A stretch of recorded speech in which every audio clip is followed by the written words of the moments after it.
Now I've roughed it out further.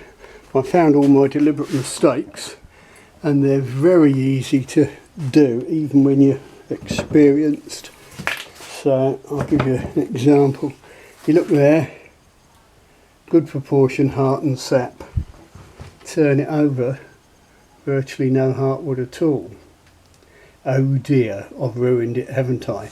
Well, no, because I've still got an inch width at the tip, where the finished bow will be half an inch.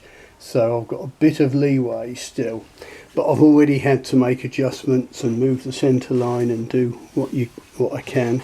You can see I've left plenty around this knot, but again I'm run thin on heartwood just here, but experience has probably left me all right, because, well, it's that thing, you're sawing it out looking at this face, you know, you're sawing down here, say, and you're looking at that, but of course around the back of it is hidden by the bandsaw table.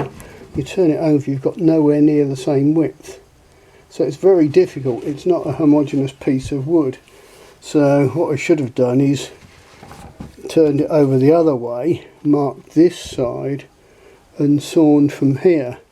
Well, there's the heartwood, and at that point in the limb I'm probably alright, but bear in mind I've still got plenty of width there anyway. So we're halfway up the limb of the bow, so mid limb, and I've got 33.5 millimetres. Not a huge amount spare, but that's probably alright. And bear in mind the belly will be rounded as well, so what looks like not a lot of heartwood here will show up as a lot more.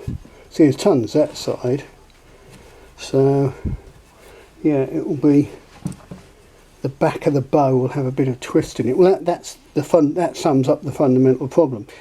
You're trying to saw something out as if it's a bit of 2x2, and of course the back's nice and flat in the middle, but as you get across here, I don't know if you can see how that slopes away. Let's put a pencil on it. There you go. That gives you an idea how the back of the bow slopes away there and slopes away here, and yet in the middle it's dead flat.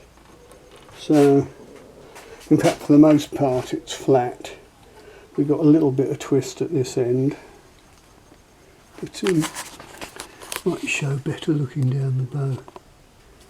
Yeah, if only trees grew square in cross section, it would all be a lot easier. Yeah, so that's why you always rough out oversize and you leave extra width and all the rest of it. I mean, I worried myself, I thought, oh my god, have I ruined this stave? And if I'm getting to that state, then a relative newbie wouldn't have a snowball in hell's chance, being blunt. And you see, this was the original area of worry. We're thin there, but I've got all this width. Let's just stick the magic measuring device on there. Yeah, we've got over 1.5 inches there, so we've got plenty of width there. So what I might have to do is put a few wiggles and waggles in the bow, or just follow the wood, as we say. But I think he was only after 110, which isn't, you know, isn't mad for a piece of yew. It doesn't take an awful lot of thickness to get yourself 110. And I have a few tricks up my sleeve anyway. We'll see. I'll probably carry on with this one and turn it into a whole playlist of turning yet another bit of English yew into a bow. This is the roughed out English yew bow, and it's obviously a lot thinner at this end than that end. But I think a common mistake that I've seen, there's some people on Facebook who are starting off making bows, and I think a common mistake is roughing it out too close to final dimensions, or what they think final dimensions is, and finding out they just haven't got enough wood to make the 40-pound bow they're aiming at. They end up at 20. So this just shows the sort of thing I do. I get it on tiller much too early just to see has it got the potential to get there, just to double check which limb is the weaker one, just to have a look at it, because this is supposed to be, I think, about 110. I've got to check up with the guy, but because it was a bit thin at one end, let's have a look early to see if I need to be panicking, if I need to be taking some off the thin end or what. So let's have a look.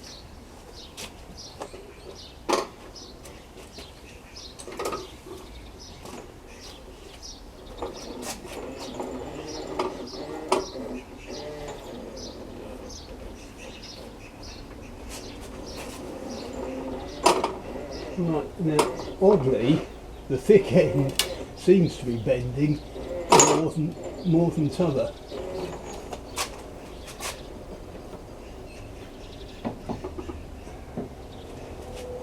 I've got it a bit too close to the wall, so it's snagging. But there we are. If I want a £100 bow, I've got to pull it to £100. Well, there we go. The popping and cracking is the cambium coming off. Well, that looks like I've got the potential. The thin end hasn't doubled over. And it surprised me, that end looks a lot thicker. Of course it has got this bit of natural deflex. But yeah, I'll just put a string on that and call it done, yeah?